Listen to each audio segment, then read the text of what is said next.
Zay atao amin'ny centre médical Marie-Stella Lamahitsy zany nanomboka omaly ary toy mandritra nyity volana août dia mikarakara hetsika fanabeazana sy fampianarana sy fitsaboana momba ny aretina asthme sy ny sepotra rehetra vokatry ny allergie sy ny kohaka mitarazoka sy ny kohaka miverimberina dia ny rinite allergique sy ny sinusite ary ny zavatra hafa taritiny allergie ohatra ny eczéma, ny conjonctivite allergique, ny allergie amin'ny sakafo sy ny karazany. Ny antony mahatonga anay manao an'izay moa zany dia no fatsapahanay efa taona maromaro zay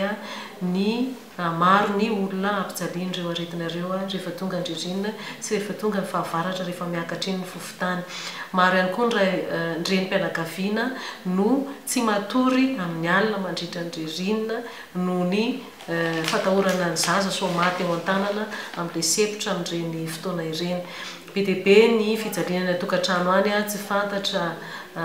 aty ivelany fa iaina tsirairay ao dia miezaka izay manampy an'ireny olona ireny zany indray mandeha isan-taona. Efa nanomboka tany Antanimena zay nanao an'izany zavatra zany fa hita zany hoe tena ilaina dia ilaina ilay izy dia nampafantatra bebe kokoa zay tamin'ity taona ity Saodia mihevitra ireo olon'ireo hoe ny tany ihany nanaovana an'izay fa rehefa nifindra taty Analamahitsy zay dia tsisy intsony izay zavatra zay. Dia mbola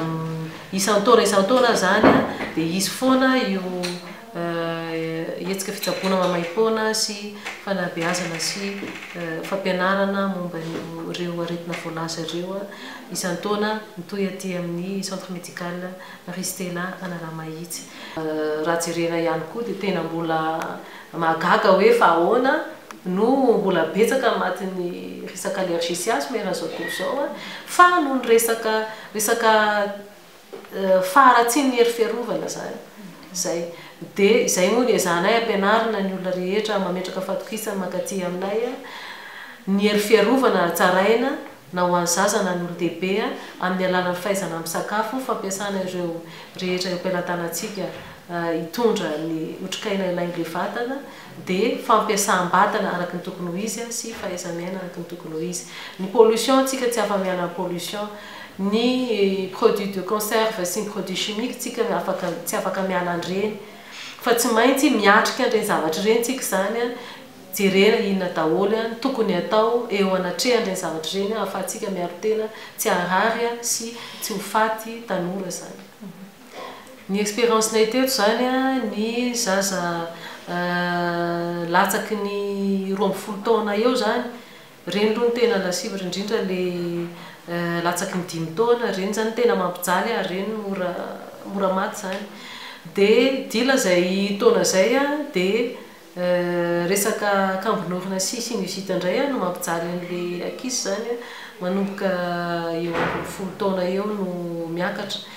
Dia ny miverina indray ny asem-porana fahamaroan'ny asem-porana manomboka any amin'ny 70 taona any noho ny tsy fanjari-tsakafo foana zany amin'ilay ray aman-dreny mandefitra ho an'ilay fianaran'ny zaza sy mandefitra ho an'ilay sakafon'ilay zaza ilay ray aman-dreny fahitana azy dia lasa ratsy ny sakafony dia lasa midina indray ny hery fiarovany lasa hita indray zany ireny zavatra ireny. Ny foana sigara koa moa etsy an-dany manampitrotraka ho an'ny lehilahy ankoatran'izay faratsian'ny hery fiarovana izay. Manomboka amin'ny 5 sasany maraina ny fandraisanay an'ireo olona ireo